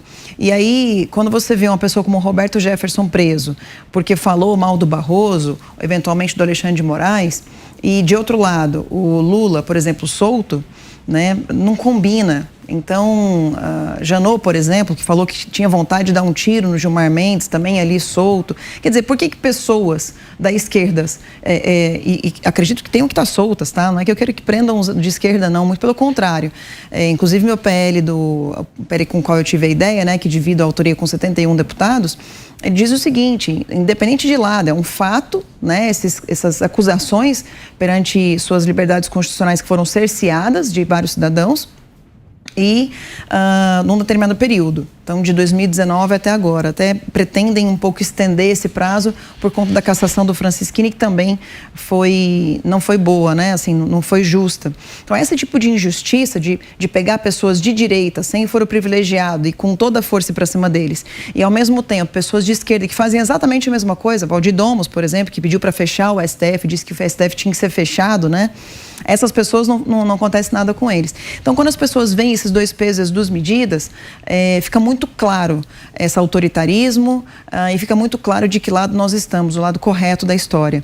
E aí os brasileiros vão acordando mais para tudo isso. Também a atuação do presidente Bolsonaro, levando água para o Nordeste, fazendo o auxílio emergencial, o Auxílio Brasil, aliás, que é muito melhor do que o antigo Bolsa Família do ex-presidiário Lula, faz com que as pessoas venham para o nosso lado, com certeza.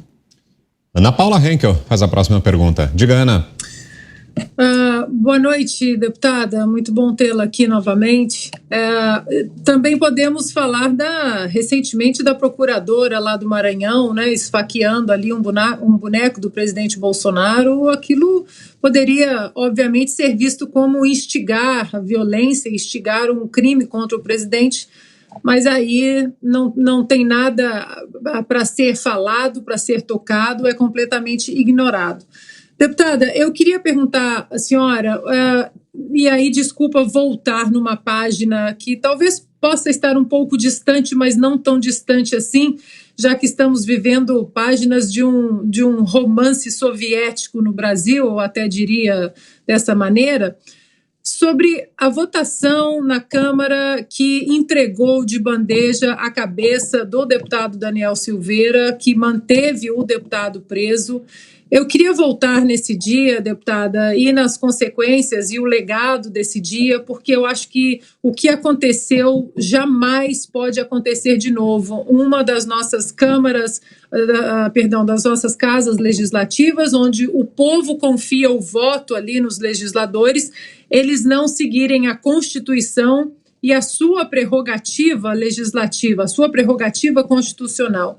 Depois desse dia, deputada, e diante de tudo que aconteceu depois desse dia, obviamente que eu não vou pedir para a senhora citar nomes, mas qual é o clima dos deputados, os deputados que votaram a favor dessa aberração? Eles se redimiram, eles sabem que eles erraram. Se isso acontecesse de novo, eles votariam de maneira diferente?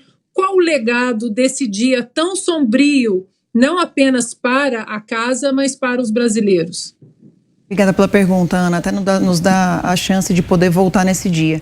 Eu me lembro que eu subi à tribuna no dia da votação da manutenção da prisão do Daniel e disse o seguinte: a gente não tinha que votar a favor ou contra o Daniel. A gente tinha que votar sobre a nossa imunidade parlamentar.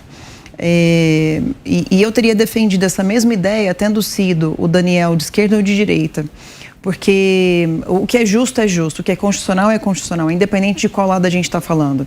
E a gente percebe o seguinte: naquele dia, quando eu disse, não pensem no Daniel Silveira, pensem no que aconteceu, pensem que um deputado federal deu a sua opinião, por mais exagerada que possa ter sido, ou que alguém aqui possa não concordar, mas é a opinião dele, e está na Constituição, por quaisquer opinião, palavras e votos. Então, seja a opinião, a palavra dele como ele falou, se tiver alguma questão de dano moral, alguma coisa nesse sentido, que se faça. Mas não se podia prender o Daniel de maneira nenhuma. E de lá para cá, Ana, a gente percebeu o seguinte, muita gente se arrependeu sim, inclusive Magda Mofato, que foi a relatora do dia da prisão, né, fez o relatório dela em cima do pedido de prisão, da manutenção da prisão dele, já se arrependeu e disse que hoje faria diferente o voto dela, até gravou um vídeo. O deputado Zé Nelton também, no dia que o Daniel estava na Câmara para poder evitar a colocação, que foi mais um ato inconstitucional, a recolocação da tornozeleira, ele também foi ao vivo para dizer que votaria diferente, ele tinha votado naquela época pela prisão do Daniel Silveira. Eu fiz um site, Daniel Silveira Livre, se eu não me engano, ou daniellivre.carlazambelli.com.br. Ali a gente coloca os deputados todos, como eles votaram e se eles mudaram o voto ou não. Alguns já mudaram os votos, mas muita gente ainda não teve a coragem de se colocar publicamente, né? Então, Zé Nelton, Neri Geller, alguns deputados já me ligaram também, pedindo para eu mudar lá, dizendo... E o que eu fiz? Eu mantive o nome, né, de quem votou a favor da prisão do Daniel Silveira e coloquei, mudará o voto, porque aí a pessoa sabe como ele votou e que mudará o voto. E... nessa semana também, acho que foi terça-feira ou quarta-feira, a gente teve mais de 100 deputados federais ali no Palácio do Planalto. Alguns, inclusive, votariam com abstenção, né? Não votaram ou não estiveram presentes para não votar e que estavam lá defendendo Daniel Silveira. Então, a gente percebe que, talvez um pouco por pressão popular, outro pouco porque viram que exageraram demais. Neri, por exemplo, foi uma pessoa, Neri Geller, disse para mim, Carla, eu votei com convicção no dia, mas eu acho que exageraram demais. E até quando eu disse para ele, mas a questão da imunidade parlamentar, a gente não pode negociar. Quando a gente, em 91, quando o deputado Bolsonaro, então o deputado Bolsonaro votou e vários outros deputados votaram para inserir a palavra quaisquer, perto de opiniões, palavras e votos, era para justamente dizer tudo, para não ter exceção. E essa exceção ela não pode ser desleixada ou descuidada de acordo com que lado essa pessoa está na política. Eu acho que muita gente aprendeu, mas é bom o eleitor ficar de olho. Inclusive, Bolsonaro disse, né, no último encontro na Grishow, no dia da Grishow, ele disse, olha, toma cuidado, quando você for votar em algum deputado ou senador, verifique 3 votações. Até na segunda-feira a gente conversou sobre isso, na terça de manhã, aliás. Eu estava em Uberlândia e concedi entrevista à Jovem Pan e eu falei, olha, toma cuidado. O presidente pediu para tomar cuidado com a questão do voto do Daniel Silveira, o dia do voto impresso, né, como votou o deputado a respeito do voto impresso, como votou o deputado a respeito do requerimento de urgência do PL das fake news, e eu diria mais uma, tome cuidado como o deputado votou a respeito do aumento do fundão eleitoral, quando do veto do presidente Bolsonaro. Votou para derrubar o veto ou para manter o veto do presidente? E agora, se de fato a Câmara decidir sobre o mandato dele, deputada, se a Câmara, aliás, falei Câmara, é isso? A Câmara tomar a palavra final sobre o caso, porque o presidente da Câmara, Arthur Lira, moveu uma ação ao Supremo Tribunal Federal. É possível que o Supremo decida, mas tem a possibilidade também de que fique com a Câmara. A senhora acha que existiria ambiente para que o mandato do Daniel Silveira fosse preservado? Na verdade, o Arthur Lira disse que gostaria que a decisão sobre o mandato tem que caber à Câmara, né, ao Congresso. E nesse ponto ele acertou. Na verdade, a Comissão de Ética já votou o caso dele e foi votado de que não seria uma cassação, mas suspensão de 3 meses do mandato. Era 6 meses, baixou para 3 meses. Então, se isso for votado no plenário da Câmara, vai ser não a cassação, mas a suspensão por 3 meses de mandato. Ou seja, mas tem uma coisa, tá? A graça dada pelo presidente, ela é uma pena, a questão, quando fala pena restritiva de direitos, e você está concedendo liberdade a todas as penas restritivas de direitos, inclui inclusive o direito eleitoral. Isso eu conversei com o Dr. Ives Gandra e ele me garantiu que no texto publicado da graça, o direito à elegibilidade também está lá, a cassação também está lá. Todos os direitos, as penas privativas de direitos estão ali reconhecidas dentro da graça. Mas, eventualmente, se a Câmara votar sobre essa questão, vai decidir pela suspensão de 3 meses do mandato dele. Você, Cris?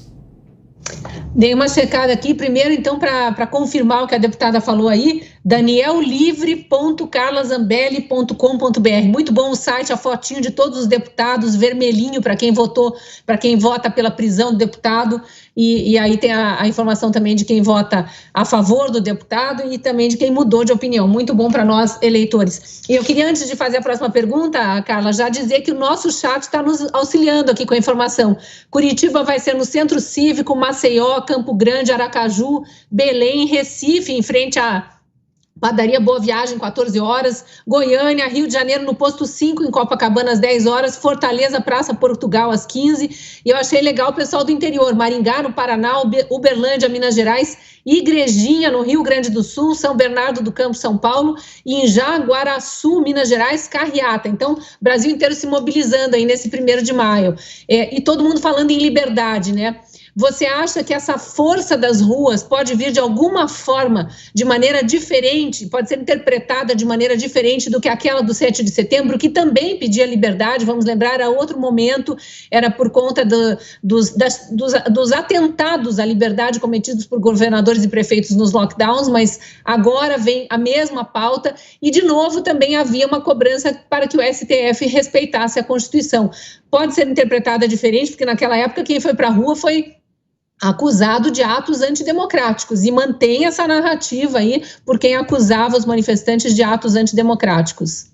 Pode, né? Sempre pode. Pelo STF pode tudo. A gente não sabe qual é o limite deles, né? E esse é a grande dor de cabeça que a gente enfrenta hoje em dia. Por isso que eu peço, por favor, não tenha medo, vá às ruas. Eu estou nos inquéritos dos atos antidemocráticos, estou no inquérito das fake news, mas se a gente não se juntar, não tiver a coragem de enfrentar, Cris, a gente não vai conseguir sair dessa situação. Esse site mesmo, por exemplo, né? Estou colocando aí o nome de todo mundo que votou favorável à prisão do Daniel. E, inclusive, tem ali onde você pode clicar e ir direto para o Instagram da pessoa, clicar e ir direto para o e-mail, tem o telefone dele, se eu não me engano, do gabinete. E vários deputados ficaram chateados comigo. Poxa, cara, você colocou meu nome lá. Eu falei, olha, publica que você vai votar diferente dessa vez, que eu coloco lá que você vai mudar seu voto, não tem problema nenhum. Bastava dar uma entrevista ou publicar nas redes sociais do deputado. Teve deputado que reclamou comigo, mas não mudou nada. Então, assim, para tudo nessa vida, a gente vai ter as pessoas que são contra a gente, as pessoas que são favoráveis. Então, eu te peço para vocês. Uberlândia, inclusive, eu tinha esquecido, mas eu estive lá essa semana, agora na terça-feira, vai ser no Parque do Sabiá, inclusive. Fortaleza, meu marido vai estar lá me representando e várias outras pessoas. Mas, assim, se você é favorável à liberdade, se você se sentir incomodado com esse excesso de autoritarismo do Supremo Tribunal Federal, se você te machucou de alguma forma, você vê o que Daniel sofreu, né? Daniel Silveira sofreu, é a hora de você se manifestar. Muito tranquilamente, a gente, como sempre, né, a gente derrubou uma presidente do poder sem precisar quebrar uma vidraça. É um dia importante para o Brasil. Eu acho que cada vez mais os trabalhadores do Brasil estão percebendo que quem defende de verdade o trabalhador somos nós, a direita, e nunca foi a esquerda, né? Apesar deles defenderem que os trabalhadores tomem o poder e tomem o dinheiro das pessoas, não é esse tipo de coisa que o trabalhador honesto quer. O trabalhador honesto quer mais condições, quer poder ter mais poder de compra, quer poder ter liberdade de ir e vir. O trabalhador de verdade, ele quer poder vender suas coisinhas na rua, agora poder usar o Pix que o presidente Bolsonaro implementou e tantas outras coisas que esse governo Bolsonaro implementou e tantas outras que não foram possíveis, como, por exemplo, a carteira verde e amarela, no qual ele pagaria muito menos imposto e receberia mais salário. Então é um dia muito importante para a gente sair às ruas, Cris, e eu estou segura que essas pessoas estão conversando aí no chat, se cada uma delas conversar com seus vizinhos, parentes, amigos, mandar para os grupos de WhatsApp, as ruas no dia domingo, no dia 1º aí no domingo, vão estar muito mais cheias, muito mais verde e amarelas e com certeza teremos mais resultados positivos daí para frente. Roberto Mota. Deputada, eu estarei em Copacabana no domingo, na manifestação. Vai ser no posto 9, desculpe, no posto 5, correção, vai ser no posto 5, em Copacabana, às 10 horas da manhã. Então, quem quiser ir, me encontre lá. Eu queria lhe fazer a seguinte pergunta. A hipocrisia da esquerda parece que não tem limites, né? Todo dia a gente assiste uma cena após a outra, depois de toda a tragédia que foi a pandemia, da esquerda dizer que a educação é importante, deixar as crianças sem escola durante mais de um ano, dizer que liberdade é importante, defender que as pessoas fiquem trancadas em casa e sejam presas só por andar na rua. Hoje a gente assistiu cenas de vários políticos de alguma relevância no Brasil se perfilando em pé para assistir, para ouvir a Internacional Socialista, né? O hino oficial de comunista. A sociedade rejeita isso.